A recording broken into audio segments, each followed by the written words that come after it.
We wouldn't be able to keep this archive going without your support. Donate online today at WYXR.org.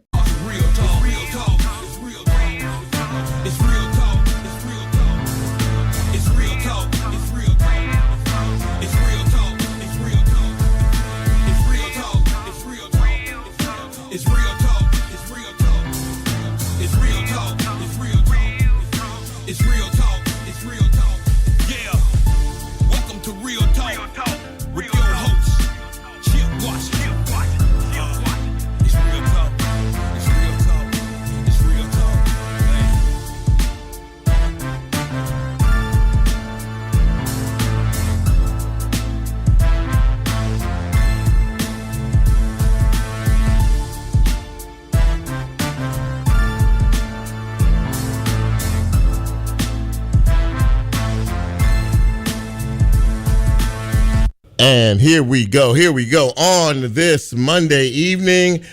Yes. It is the 22nd day of January 2024, 6 o'clock straight up, which means it's time for Real Talk Memphis.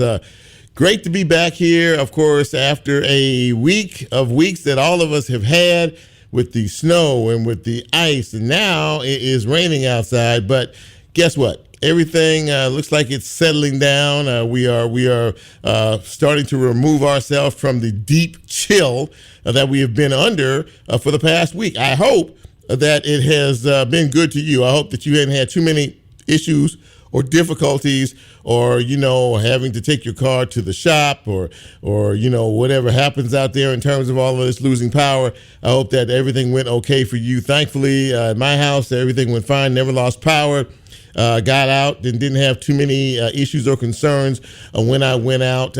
Streets are a lot better now than they have been. I think all of us would agree on that. But it is great to be here this evening. We are once again flying with the Eagles, so to speak. Everything looking good, feeling good. Great to be back in the air chair on this Monday evening, and we have a great show for you tonight. So I hope that you are tuning in or will tune in and check us out. There are many ways that you can get this live piece of radio broadcasting. The first way, of course, is right now on the radio, if you're listening on that side, 91.7 on your FM dial, WYXR. We are on live. We are also on live on the WYXR app. You can catch us on the TuneIn app as well. And we are broadcasting tonight on Facebook Live. And when the show posts the next day or so, you will be able to see us wherever it is you get your podcast, because we're actually a podcast. So that's a good thing. And we'll also be on YouTube as well. So as we move into the show tonight, I think we have a good one for you. Hopefully, we'll actually be here consistently for the next few weeks if we don't have any weather issues or other issues. I know we were here 1 week, and then, of course, last week we had all the bad weather and we couldn't get around, and so this week we're back. But on tonight's show, I hope that you think it'll be a good show. We have the mayor, the honorable mayor of the city of Memphis, joining us in just a few minutes. He is Mr. Paul Young. And a little bit later on, we have the superintendent of education for Memphis and Shelby County Schools. Her name is Toni Williams. She will be joining us as well. And a bit later on, we'll have a young man who is just plain smart. This kid he's a Scholar Award winner in science, and his name is Evan Wu. And we will talk to Evan about his accomplishments as well. Not a bad lineup. Sit back, relax. Let me do the work for the next hour or so, and you sit back and you just chill and take it easy and enjoy yourself. But as we prepare to start the show, as we always do, we like to salute folks who are celebrating that trip around the sun. When you celebrate another trip around the sun, guess what? It's a pretty big deal. Wouldn't you say so? Yeah, I'd say so too.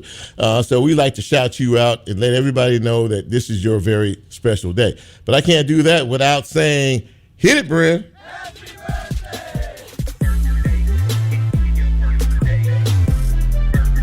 Happy birthday is going out to the following folks. Councilwoman Jerry Green is celebrating her birthday today. Happy birthday, Jerry. Willie Banks is celebrating his birthday today. Happy birthday to Gabby Williams. To my guy, Craig Little celebrating his birthday today. Y'all know Craig. Doing great work out in the community. Happy birthday going out to Julian Forrest and to Marilyn Flick celebrating her birthday today, as is Kitty Kathy Taylor Jerry. And one final special happy birthday going out to someone we all know and love. If you know anything about the Barcades and their former lead singer, Larry D, as he calls himself these days, Larry Dotson is celebrating his birthday today. Happy birthday to you, sir, and happy birthday to everybody who is celebrating, whether it was over the weekend, today, or this week. From all of us here at Real Talk Memphis, we wish you a very happy birthday, and we look forward to being with you next year for your next trip around the sun. Thank you, Brand. Appreciate it. Larry D celebrating a birthday today. Very, very good. So in news and notes, and first off the top here, I want to acknowledge a death. Dexter King, the youngest son of Reverend Dr. Martin Luther King Jr., died today.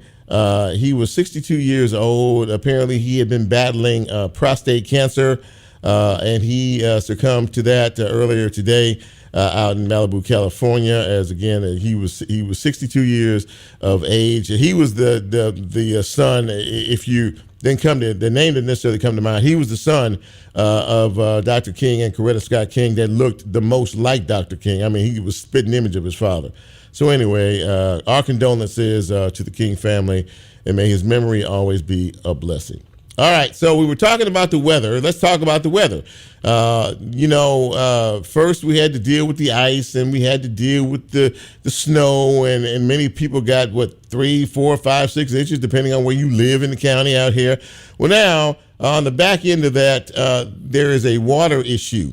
Water pressure issue, of course. Now all MLGW customers are under a boil water advisory and a boil water notice. Now, the one thing about all of this is that you don't have to restrict water usage. They have, you don't have to preserve the water or drip the water, because that's going to help the low water pressures. Earlier this afternoon, we heard that pressures are starting to rise throughout the city and the county, which is a good news thing. And maybe by Thursday, depending on the testing, we will be out of the boil water situation. They advise that you boil water 1 minute before you drink it or consume it in any kind of way. So we will keep an eye on that situation and let you know how it transpires. Let me see here. Oh, by the way, the Slave Haven, which is a civil rights museum in our city, has been here for a very long time, run by Elaine Turner, caught fire yesterday afternoon. Of course, sustained about $70,000 worth of damage. No loss of life, no injuries associated with this. Obviously, some smoke damage and some water damage, and it's going to take a bit of time to fix it and repair it. But again, it'll be down for a while, and we will keep an eye on that and let you know what is happening. So we're in January, and this is a peak month for sickness. We've been telling you off and on about the three situations in terms of illness that a lot of people are dealing with, which is COVID, which is RSV, and which is the flu. Well, Tennessee is the state with the highest level, which means it's very high, of flu illness activity in the entire country, right here in this state. Once again, flu is a big deal. A lot of flu cases in and around the country, but in particular in this state. I had COVID earlier, right around Christmas. And then let me just tell you something. Ladies and gentlemen, I don't suggest it. That's all I can tell you. This version of COVID, and I did have my booster and I had my flu shot on the front end of that.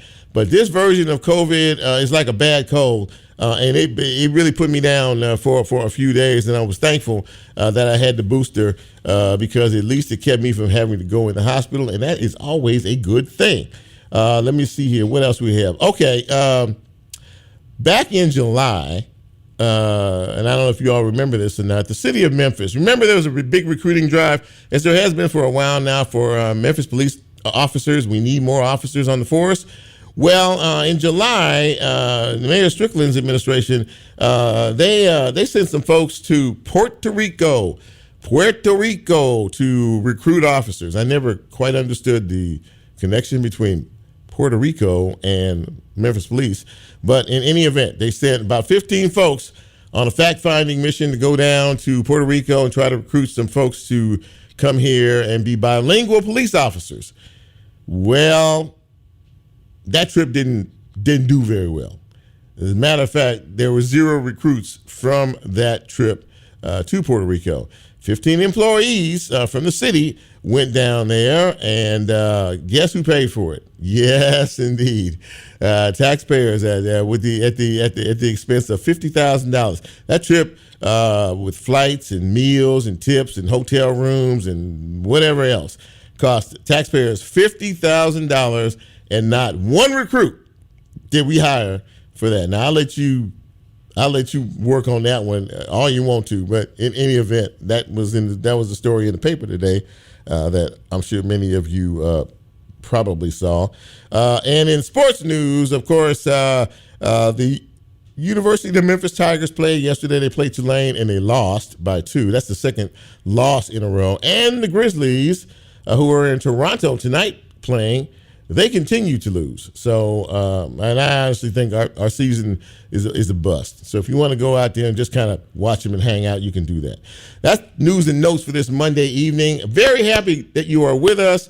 We're going to get right into it. When we come back after our first break, we are going to talk to the Honorable Mayor of the city of Memphis. His name is Paul Young. My name is Chip Washington. You know who you are.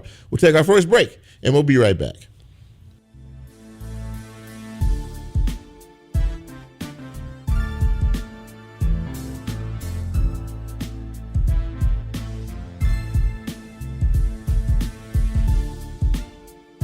If you like Real Talk, here's a way you can get involved. Do you have a show topic idea or suggestion? Want to be considered a guest or have a guest idea? Then send Chip a message on his Real Talk show page and you can be a part of the Real Talk experience. So as he always says, go out and tell somebody. We'll be right back.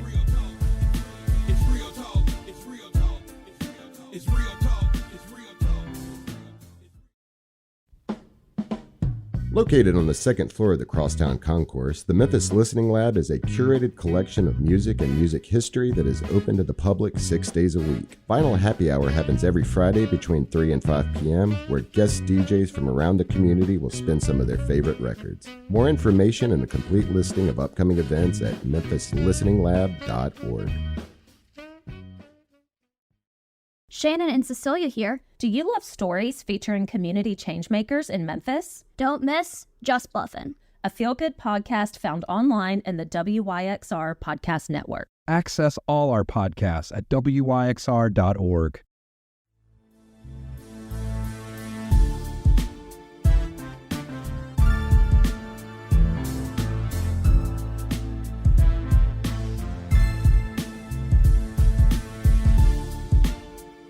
Get Real Talk on the TuneIn mobile app under WYXR, and he's now streaming live on Facebook. And you can also catch a rebroadcast on YouTube. Just put WYXR in the search box and hit subscribe. Now back to more Real Talk with Chip Washington.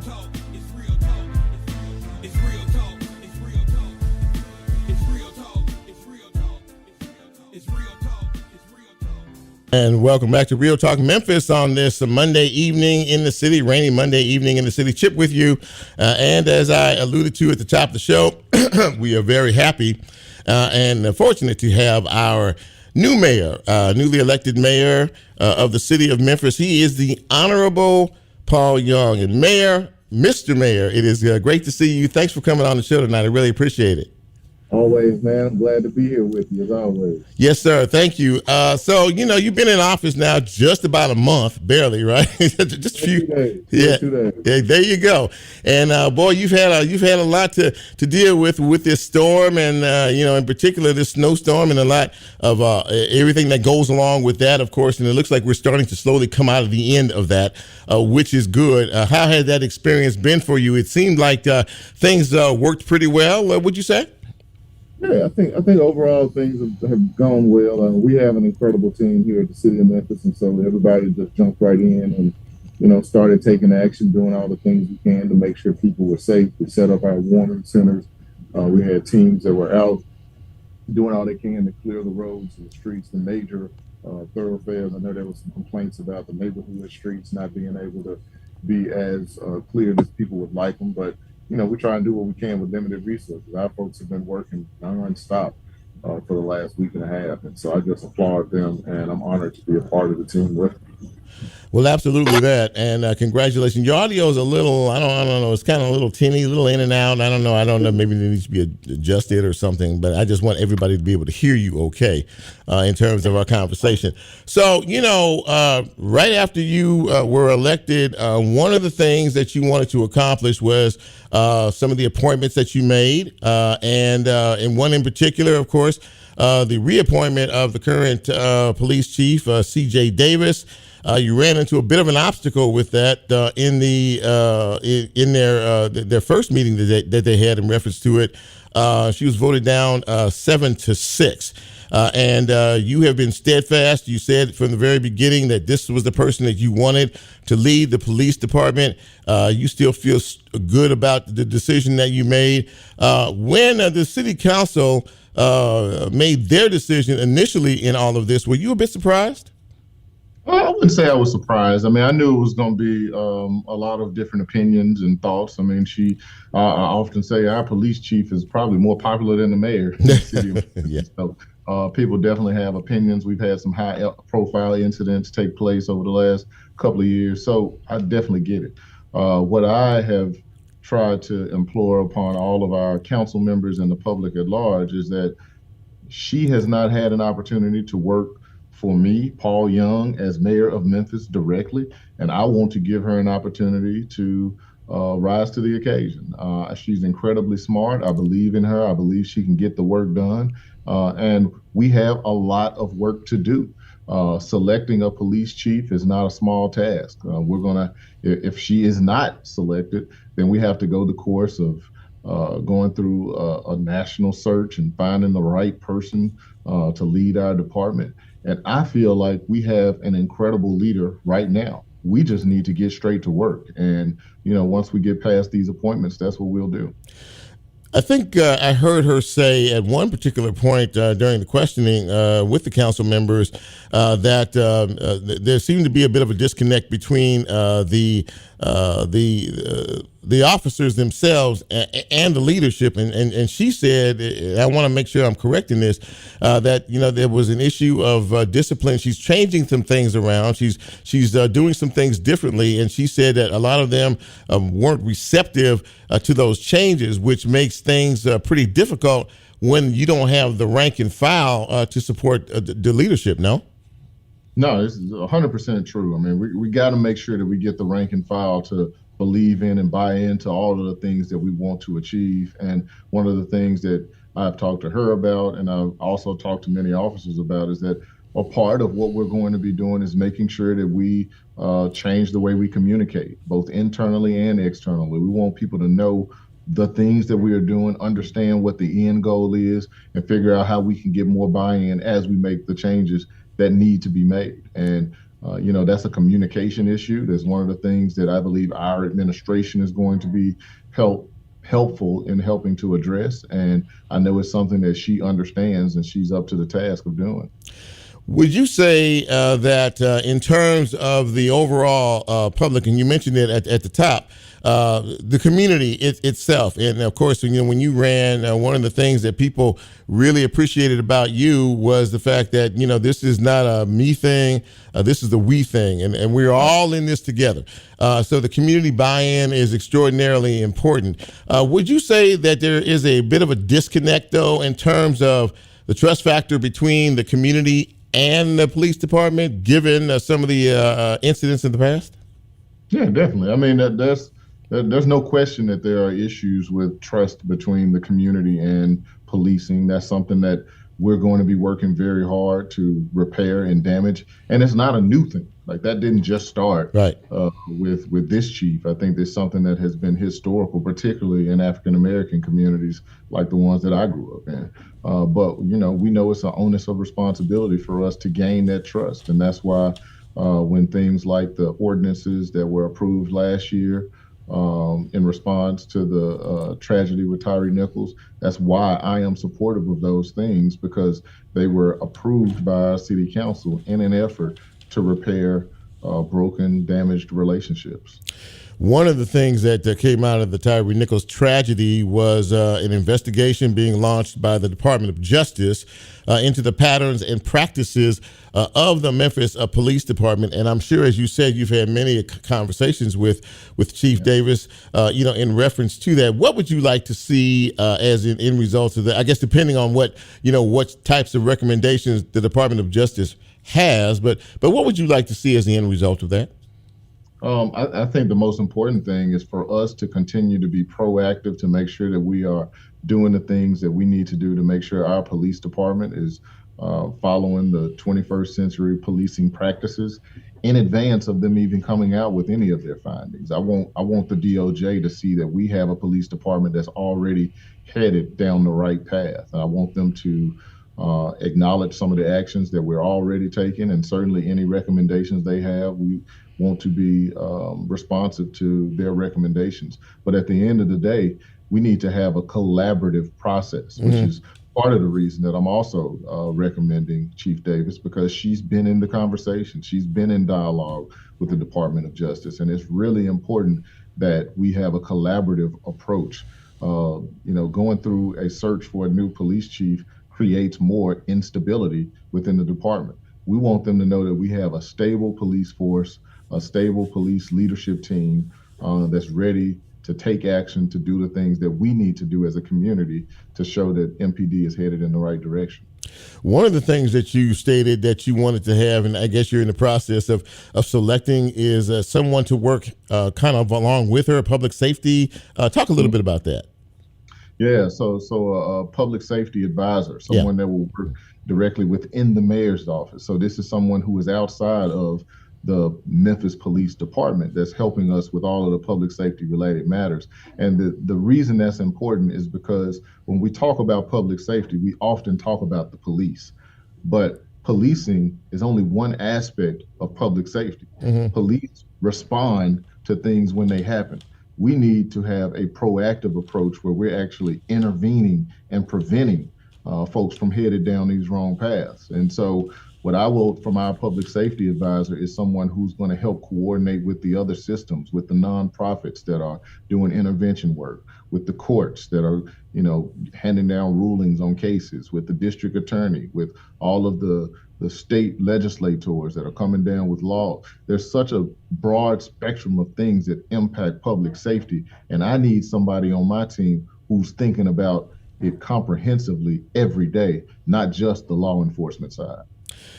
And speaking of the collaborative effort, we have seen and we have heard from many factions, from the district attorney to the Shelby County juvenile court judge, Sugarman, and many of the concerned citizens, the school board members, and a lot of other folks, about trying to get a handle on this juvenile crime that we're dealing with these days, and how to be able to communicate with these young people. And I've heard you say this in the past too.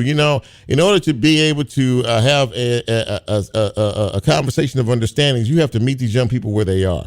But a lot of a lot of folks are talking about it, and I know you've been talking about it as well. But do you really think that you can galvanize all these forces together? You having these meetings, now with a lot of these officials every week. But what do you hope to gain from all of these folks in the same room at the same time moving forward? Well, I think ultimately when it comes to our young people can't be what they can't see. And so we need our whole community to step up and show them different alternatives. I said this earlier, that our young people are making logical decisions. And sometimes that sounds crazy, but if you have the two options of somebody over here getting it the wrong way versus not getting it at all, then you just go get it however you can. And so we need them to understand that there are different paths. I also believe that it's important for us as leaders, for the whole spectrum, as we have these conversations, it can't just be all of us government officials sitting in a room coming up with these ideas. We need to talk to the subjects of our conversation. We need to engage young people as a part of the solution. And so those are things that you're going to see from this administration as we move forward. Finally, before I let you go, back to Chief Davis, do you feel pretty confident that in the period of time that has passed between the first meeting and the meeting tomorrow, that there will be a more unified meeting of the minds with the city council in reference to her reappointment? Well, we're sure working hard. I mean, I don't want to put odds on how the council will respond, but we've been working hard. We've been having a lot of conversations, and what I want to implore upon the council is that they have a partner in the mayor's office, and if things don't go as we need them to go, we will make a change. And I need them to trust that I am going to be the partner that I say I am. The Honorable Mayor Paul Young, Mayor of the city of Memphis, Tennessee. Mayor, thank you so much for taking the time to visit with us tonight, and our listeners really appreciate you. And I look forward to talking to you down the road during your administration. Most definitely. I appreciate you, brother. Have a good one. You too, man. Thank you so much. Appreciate it. Mayor Paul Young, ladies and gentlemen, and you heard what he had to say about the future of law enforcement and the future of our city as a whole. So I'll leave it to you to decide what you think about all of that. As we go to our first break, and when we come, not our first, is this our first? This is our second break. When we come back, we will talk about another aspect of all of this with the Superintendent of Education for Memphis and Shelby County Schools. Her name is Toni Williams. My name is Chip. You know who you are. Don't go away. We'll be right back.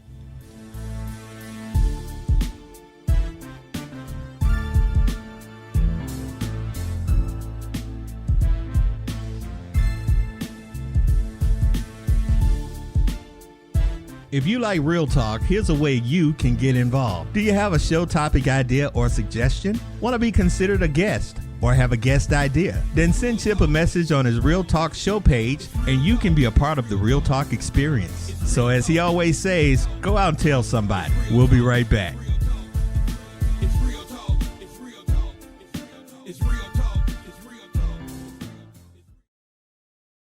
The Onstage at the Halloran Center season presents the Memphis Songwriter Series, hosted by Mark Eggers Stewart. Mark and his musical guests take audiences on a journey behind the music, sharing personal stories and introducing new works. The third event of the season is Thursday, February 15th, and will feature Susan Marshall, Andy Ratliff, and Reba Russell. More information at orpheum-memphis.com. Programming on WYXR is brought to you by a grant from Arts Memphis, who has been working behind the scenes for 60 years to grow the foundation of Memphis arts.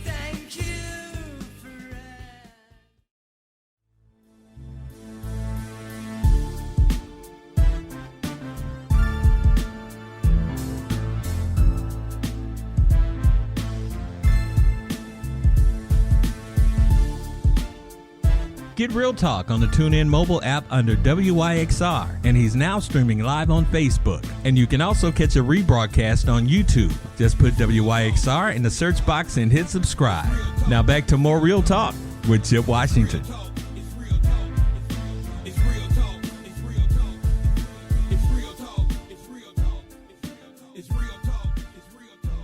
And welcome back to Real Talk Memphis on this Monday evening in the city. Chip with you, and I'm glad you are along for the ride.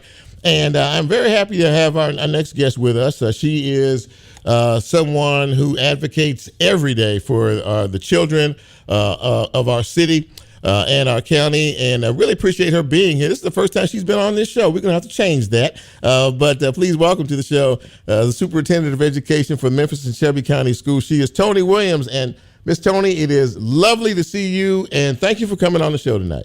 You kidding me? We're definitely going to have to change that. So I look forward to all of my invitations, Chip. I know that, look, we've been going back and forth with some of this snow and this weather, but definitely I'm proud to have an opportunity to speak with you this evening. Well, thank you so much. I know it's been a bit busy for you. First things first, Toni, is there going to be school tomorrow for Memphis and Shelby County? Listen, I have gotten so many text messages, so I am going to tell you, for your listeners that are my family and friends, please stop texting me. We are going to have school tomorrow. School is open and back in session tomorrow. I am sure that a lot of folks are very happy to hear that, especially a lot of parents. Go back to school. Go back to school. Yes, absolutely. It's funny. I've just in passing, some of the parents are saying, listen, when are you guys going to open school? And some parents are actually saying, I'm enjoying my baby at home. So it's a little bit of a mix. But either way, Chip, we're just excited to have them back tomorrow. So yes. School is in session and open for all of us. There are a couple schools that we will maybe about 10 give out a late evening call because we're working with MLG&W just on that water pressure. Sure. But overall, we're updating parents. You can expect a text message. Absolutely that. All right, ladies and gentlemen, we sort of broke that here on the show. At least I'm going to claim that anyway while the superintendent is here. Absolutely. So, there have been, a lot of, there's always a lot of challenges, in terms of the job that you're doing. Let me just start at the beginning in terms of this school year. Overall, how would you say things have been going in terms of your agenda? And I want to get to an important press conference you held about 2 weeks ago. But just generally speaking, in terms of the curriculum and in terms of how things are going overall in the school district, how would you assess that? You know what? This school year, I'm extremely excited. But Chip, I'll even take it back to the previous school year. I'm excited about some of the opportunities and the wins that we've had. We got 2 new high schools coming on board as well. The first in 10 years. That's your North Region High School out in the Fraser community. Okay. Your Cordova High School as well. We've had an opportunity to settle a long-standing dispute of the Germantown schools. Those are some wins. We had a historical teacher compensation. You can't do this work without the 6,000 teachers. So let me do a plug and a commercial break to say, teachers, I know you're coming back tomorrow. We're excited to have you, but we cannot do this work without you. Shout out to the teachers. That's right. Shout out to the teachers. Look, the battle is won in the classroom. And so we had a large historical investment or teacher compensation. And going into this year as well, those are some small wins, rather big wins, Chip. But going into this particular year, the agenda has been around infrastructure.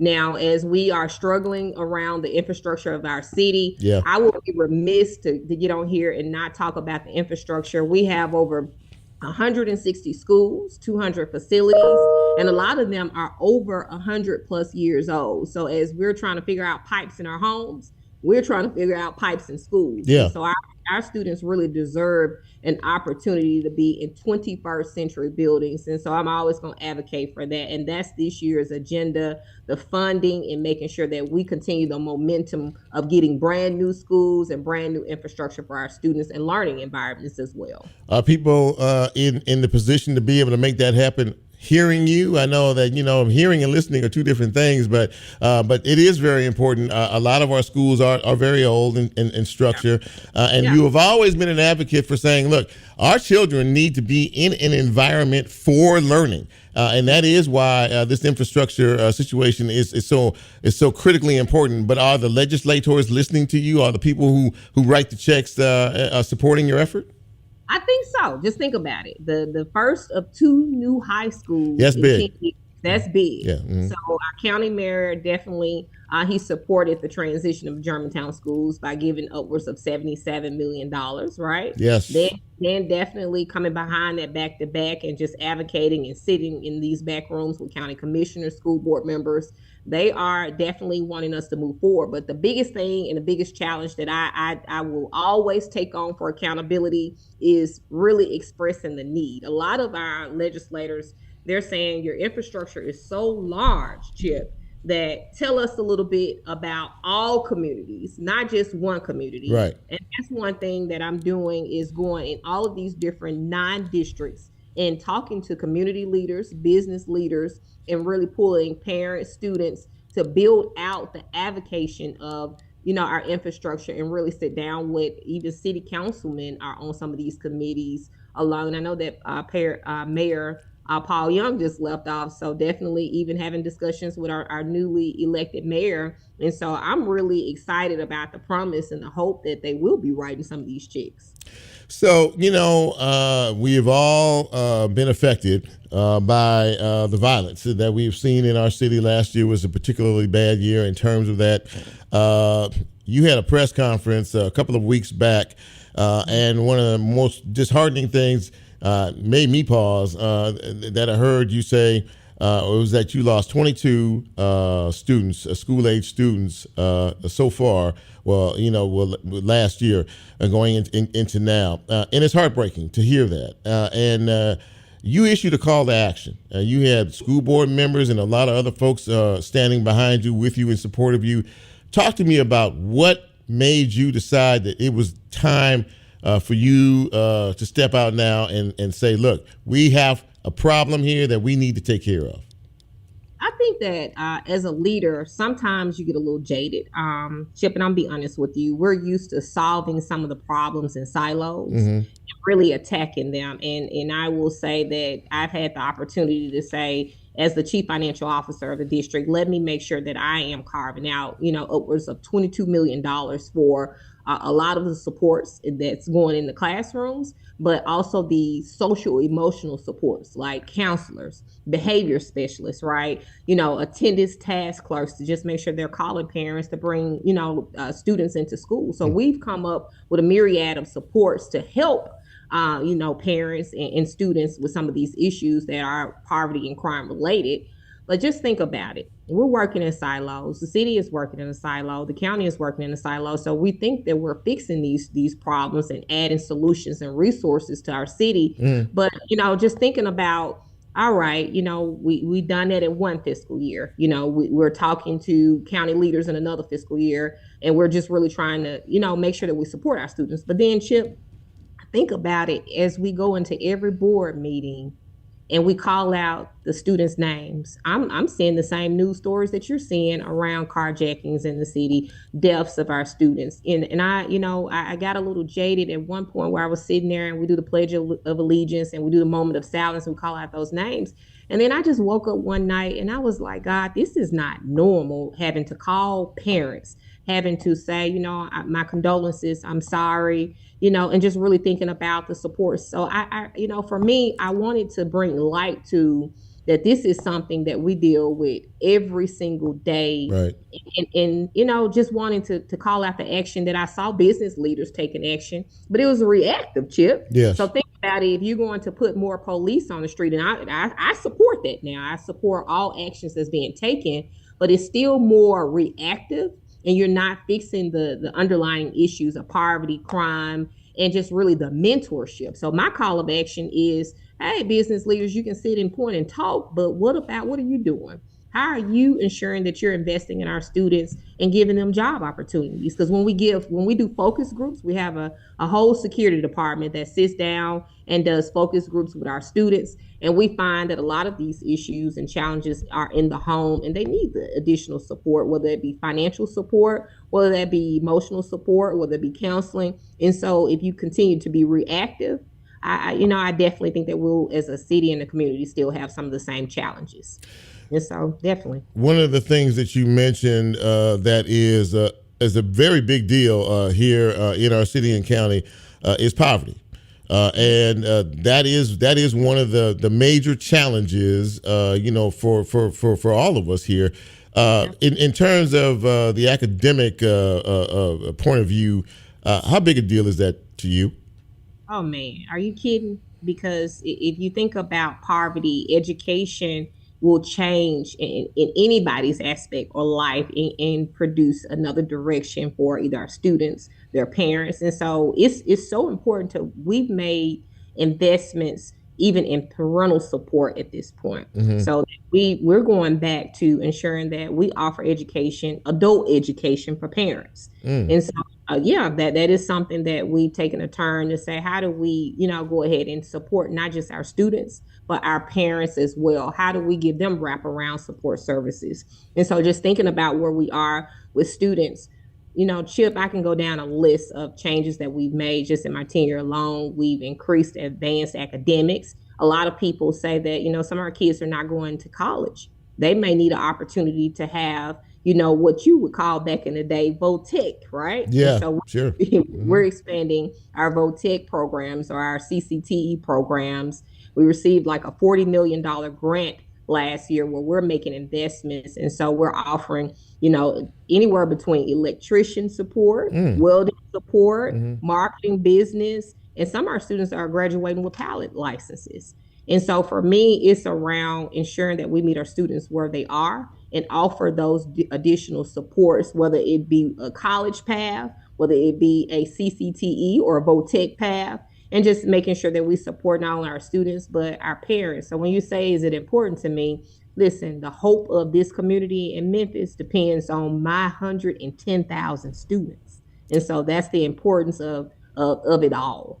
Success comes, on different roads, and the VOTEC in particular. That's a very big deal because not everybody is an academic scholar. I know I wasn't when I was in school. So, but I mean, look at you now, sir. Yeah, well, press a button here and talk here. But on the serious note, that is a wonderful commitment that you have made. Let me ask you this question: you've been superintendent now for a couple of years, right? At least. It's been 16 months and count. Okay, all right, close. Oh yeah, pretty close. What have you learned since you've been in this position? Interesting. I could give you a whole list of things that I've learned from a political standpoint, from a financial standpoint of how to run a system. We have over a $2 billion budget. That's my background. But what I will tell you from a leadership standpoint, and I'll leave that one with you, and just the biggest thing of all is making sure that you prioritizing our students first in every single decision. Sometimes it could get political. Sometimes, there's self-interest from different interest groups. Mm-hmm. During the time that I've led, I will say, Chip, my number one priority has been our babies, our students, and making sure that ultimately, when I look back on this time, I can proudly say that with integrity that I've served these kids and put their interests first. And so that's the biggest thing for me in my leadership and what I've learned. Well, I can tell you one thing. I've seen you and I've heard you, and you are nothing if you are not an advocate for these young folks. I mean, you really are a major advocate for them. And I'm just, I'm very proud of your effort. I have a teacher in my family. I've been teaching in these school systems for close to 40 years, and and loves every bit of it. Even the tough days are still good days. So. But listen, thank you so much for taking the time. I've been looking forward to this because, like I said, I watch you, I've seen you, and I'm like, boy, she's sharp, and I really wanted to get you on the show. I'm glad we were able to work out the logistics. I'm coming back, Chip. Don't worry about it. You heard her, ladies and gentlemen. Turn your radio up. You heard her. She said she's coming back, and I really appreciate you being with us tonight. And I look forward to seeing you and talking with you more in the future. And before you go, if there's anything on your agenda, if there's anything you want to get out, if there's anything we can help you with here, all you have to do is reach out and let me know, and we will take care of it. I promise you that. Look, I am going to take you up on that commitment, and look, the next time we talk, we'll be talking about the details of our infrastructure plan. How about that? I like it. Ladies and gentlemen, Toni Williams, the Superintendent of Education for Memphis and Shelby County Schools. Toni, thank you so much for the conversation. I look forward to talking to you soon. All right. Have a blessed one. You too. Thank you so much. Bye-bye. Toni Williams, ladies and gentlemen. Boy, I tell you what, a lot of passion in that conversation. She cares about these young people and cares about the future of these young people and the future of education here. Doing a great job, in her position right now. I'm really happy to have had a conversation with her this evening. It was very insightful and very educational for me as well. We're going to take our final break of the night. And when we come back, speaking of education, we're going to talk to a young man who is just downright smart. And he just won a major scholar award. We'll tell you all about it on Real Talk Memphis on this Monday evening. I hope you're having a good time. I am myself. We'll take our final break and we'll be right back.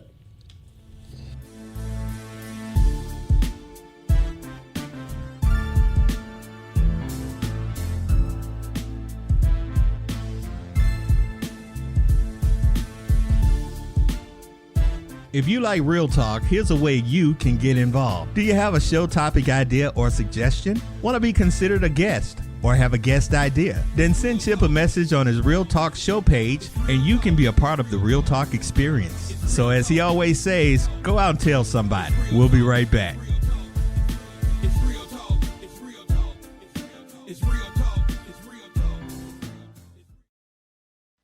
Support for WYXR comes from Mad Grocer. Located in the central atrium of Crosstown, Mad Grocer features grocery staples and other finds and serves daily specials, deli sandwiches, fresh take and bake items, and more. Open Monday through Saturday from 10 a.m. to 6 p.m.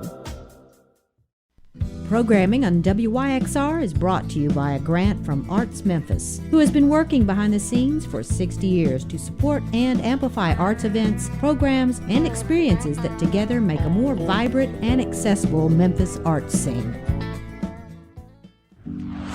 I'm DJ Alpha Whiskey, host of Flight Risk, and you're listening to WYXR 91.7 FM. As a nonprofit community radio station, we rely on the generosity of donors like you to keep your favorite programming on the airwaves. Become a contributing listener today at wyxr.org/donate.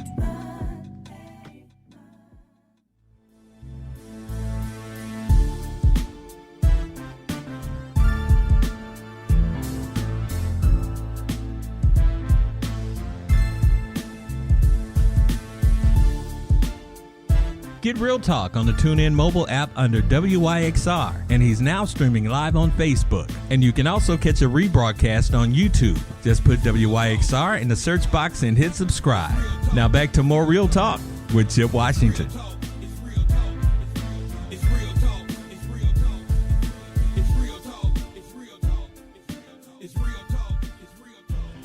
And welcome back to Real Talk Memphis on this Monday evening. Chip with you. And, when I was in school, I was good at a few things, but not so good at a few more things. And one of the things I was never that great in is science. Well, my next guest didn't have that problem. There was a recent talent search, a science talent search that was authored by the folks at Regeneron.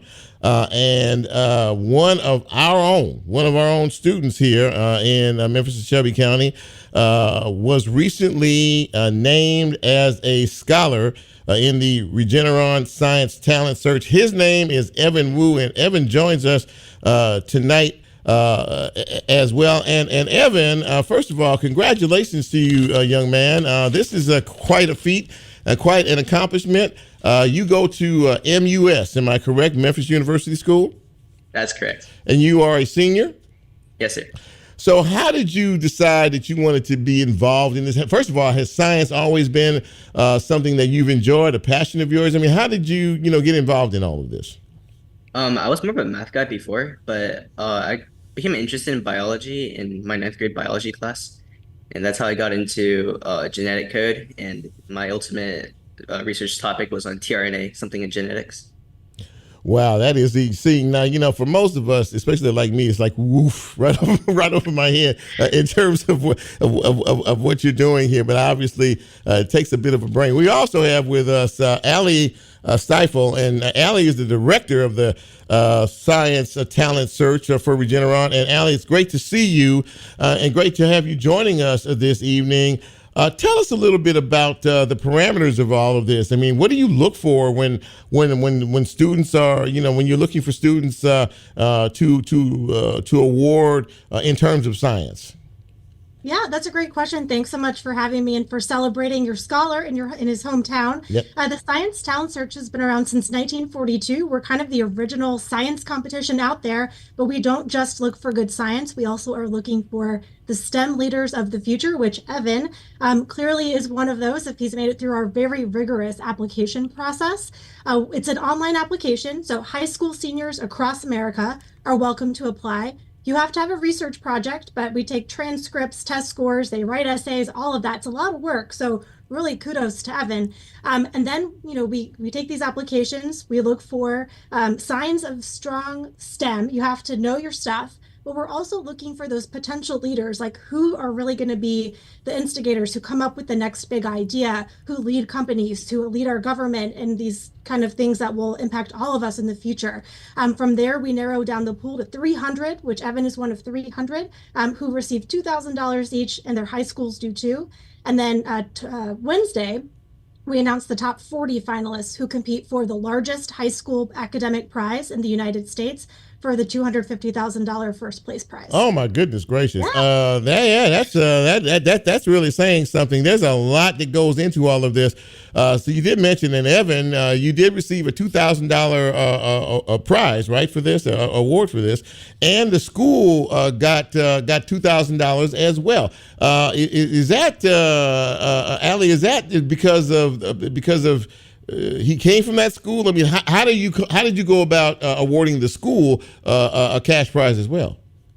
Yeah, so it's really important to give back to the community and to continue this push for STEM, right? Mm-hmm. So the idea of putting $2,000 into each school that has a finalist across the country. And that's cumulative, by the way. So if school has more than one, then that racks up pretty fast. So great motivation to get your students to enter. But we want to make sure that Evan, as a role model, a near peer in his community, is not just where it ends, right? We want him to be kind of where it begins and where it continues for students in Memphis at his high school and others. We find in some communities it gets really competitive. Oh, this school had a scholar. We want to have a scholar next year. We love that. Yeah. We love people spreading the love and buying equipment that more kids can use. It's all about paying it forward. So Evan, where do we go from here now? You've won this, and and now you're qualified for the big prize, even a bigger prize. But as far as you're concerned, I mean, where are we taking this? We talk about STEM and we talk about the future. You're a high school senior. Have you already picked what college you want to go to? Right. I've applied for many colleges, but I haven't gotten the results back yet.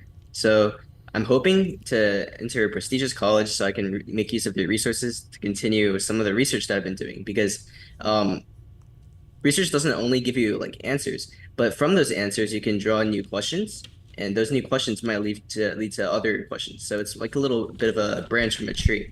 So I hope the tentative plan is to become a doctor who also conducts clinical research. And I hope to continue researching genetic diseases in the future. I was going to ask you what kind of doctor did you want to become, but genetics obviously seems to be something that's kind of a passion for you. Would that be fair to say? I would say so. Even if I become like a doctor, I'm not exactly sure. I'm sure I'll find my calling at some point. Yeah. But genetics will always be part of my life because I take that very seriously and I love it. So. Yeah, obviously you do. Allie, you talked about the STEM program, and we hear a lot about that these days. And I mean, it seems to be the future. It just seems really to be a big part of the future. And a lot of STEM programs I have found, because I've talked to people about this, start with children very, very young, don't they? I mean, this isn't something that is just for, high schoolers or beyond. I mean, this starts at school-age children, right? I'm talking about like elementary school kids. Am I correct? Yeah. Oh, yeah. There are millions of STEM programs out there, and I think everything has its value and its place. That's really the motivating factor for so many students who we work with, we find to be successful. They enter in, there's one thing that sparks their interest, and then that's what they end up studying. Sometimes the rest of their lives, sometimes that's just the pipeline.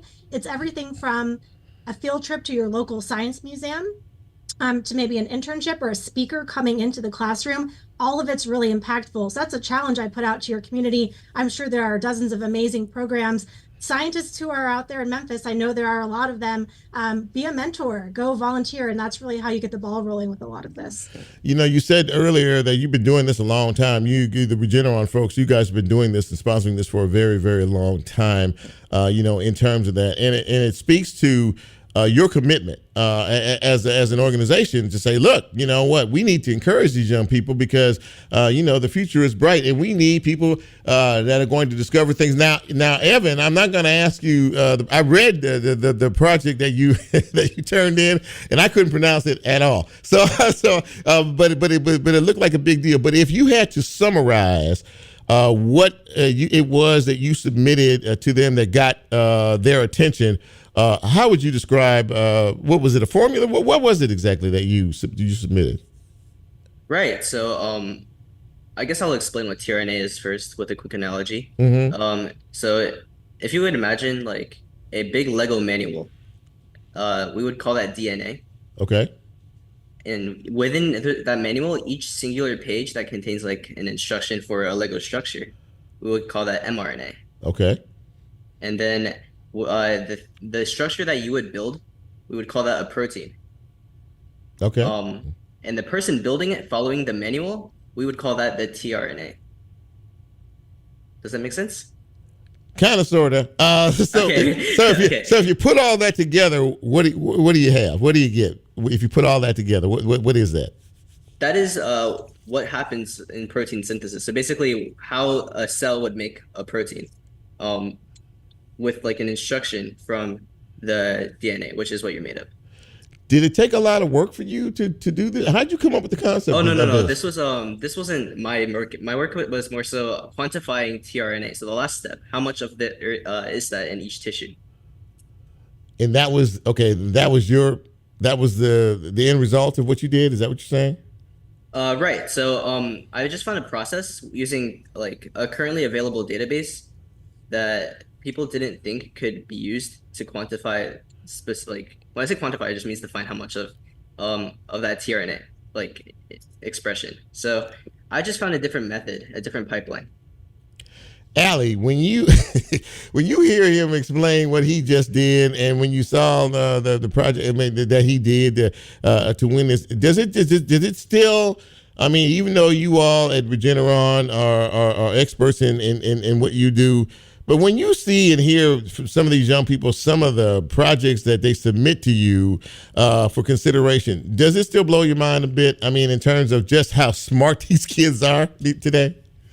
Every single year. And I think what really strikes me, like you hear Evan talk and he's so passionate about the work that he's very done. much so, yes. Yeah, that's what we would classify as kind of basic research, like you're studying the tools of life, right, Evan? So we have students who study that kind of very, very into the science of it, all the way to students, speaking about a student earlier today who studied bats because that's what was in their community to study. So students are really finding what their passions are, and that's what usually drives a really good project and application, or really what opportunities they had to do research. And at Society for Science, which is the nonprofit that actually runs the Science Talent Search that I work for, we get to see students kind of come up with ideas from the beginning and carry them forward for many, many years and decades sometimes, which is really cool. But every year it's amazing. Well, I gotta be honest. This has really been fun for me. I really and Evan, congratulations, man. I mean, we're very proud of you here in Memphis, because you're from Memphis, man. That's what it's all about, and we appreciate that. And congratulations, and I know that whatever you do in the future, you'll be a tremendous success. So, congratulations on this award, man. Really, really, really glad for you, and glad you came on the show tonight. Really appreciate it. Thank you. Thank you for having me. And Allie, thank you for all that you all do to inspire these young minds. We really appreciate you and all the folks over at Regeneron for what you do to inspire so many. And as the director of the Science Talent Search, kudos, job well done for you as well. Thank you. Thanks for sharing the spotlight with those who deserve it, like Evan. We love to see that. Thank you both for being on the show. You all have a great evening and take care. Best of luck down the road and in the future. Really appreciate it. Thank you. You too. All righty. Ladies and gentlemen, that puts a cap on a great show tonight. Man, I tell you what, we have some talent in this city in all shapes and forms and sizes, and really appreciate those two rounding things out. And as Bryn plays us out tonight, this has been a nice comeback. We really appreciate coming back this evening, and after an unplanned week off. And we hope that you enjoyed our guest, and we hope that you enjoyed the show. We hope that you enjoyed the information. And as always, I appreciate you, tuning in and checking us out. And if we're doing a good job and you like what you hear and you like what you see, you know what? Go out and tell somebody. Really, go out and tell somebody what we're doing and say, hey, have you checked out that show, Real Talk Memphis, with that gracious host, Chip Washington? If not, you should do so. How about that, huh? Well, listen, for all of us here at Real Talk Memphis, I want you to be safe out there. I want you to be careful out there as always. And if the Lord says so, we'll be back here next week with another show, and we'll try to do it just a little bit better. So for all of us here at Real Talk Memphis, for Nicole, for Lola, for Bryn, I'm Chip. Y'all be careful, be safe, and until next time, we are out.